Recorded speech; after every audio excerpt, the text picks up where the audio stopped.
Jacob DeGrom made his return, and Miguel Vargas was promoted by the Dodgers. We'll discuss both on Fantasy Baseball today in 5.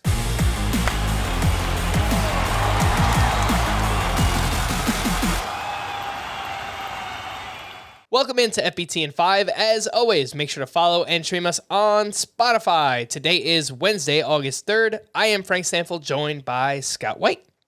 Let's talk about Jacob DeGrom, who made a successful debut at the Nationals. 5 innings, 1 run, 6 strikeouts to 0 walks, 13 swinging strikes on 59 pitches. That is a 22% swinging strike rate, and that is amazing.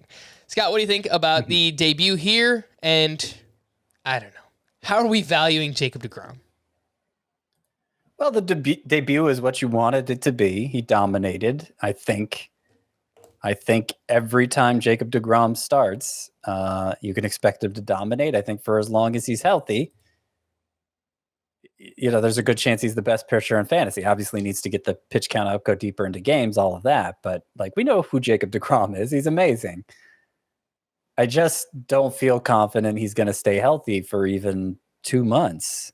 It's certainly possible. He's stayed healthy for that stretch for long. He's stayed healthy for stretches that long before, of course. But, he came back and his fastball's peaking at 101.6 miles per hour, harder. Like every year, it seems like he's throwing harder. And I just wonder, given that the injury he suffered most recently was a stress fracture in his shoulder, an injury that is a usage-related injury. I just wonder if his physique can stand up to that kind of torque. He just continues to push the limit with that, and he doesn't need to. So I'm kind of tempted to try shopping him for like a true top 20 starting pitcher, just that I can feel that, just that I know is going to be a high-end option for me too, but that I can trust to be around when I need him. Given that, I just think that's a way you can kind of capitalize on DeGrom's return without accepting all the downside that goes with it. Scared money don't make money, but I agree with you wholeheartedly, Scott. I would be trying to shop Jacob DeGrom while he is healthy. Miguel Vargas was promoted on Tuesday, one of the top prospects in the game. Justin Turner was placed on the IL, retroactive to July 30th.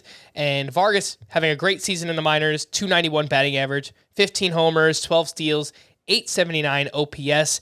The problem, Scott, is we just don't know if he's going to stick around. So he's 29% rostered, widely available. Do you think he's a must-add? I think he's pretty close, just in case he sticks around. I mean, he's third base eligible. That's obviously a position of need. I play in, I think my shallowest leagues are like 250 players rostered, and I know I already had him stashed away in a couple of those. But yeah, I really don't know what the Dodgers' plans are for him. I think they had to add him to the 40-man roster to get him up, so that would lead you to believe that they plan on keeping him around, but they expect this to be a very short stay on the IL for Justin Turner. They also haven't added Joey Gallo to the roster yet.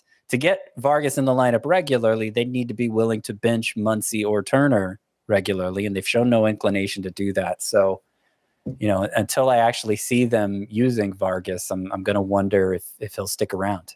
Let's move back over to pitching and some waiver wire pitchers from Tuesday. Braxton Garrett now has 7+ strikeouts in 4 straight starts. He struck out 11 in this start over 5 2/3 innings against the Reds.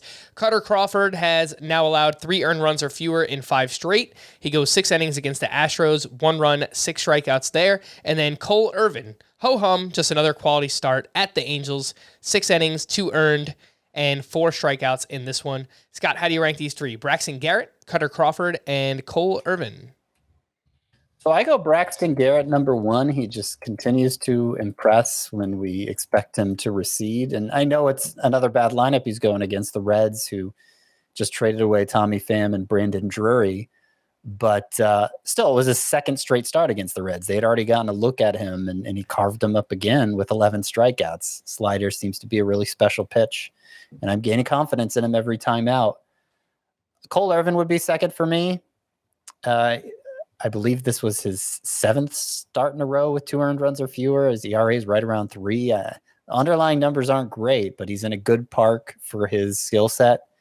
And I think you need to ride this hot streak while it lasts. Kutter, Crawford, pretty good swinging strike rate. I'm not sure there's a lot there to get excited about overall, though. And I'm thinking he's just a matchups play at best. All right. For more extensive fantasy baseball coverage, listen to the Fantasy Baseball Today podcast on Spotify, Apple Podcasts, Stitcher, your smart speakers, or anywhere else podcasts are found. And thanks for listening to Fantasy Baseball Today in 5. We'll be back again tomorrow morning. Bye-bye.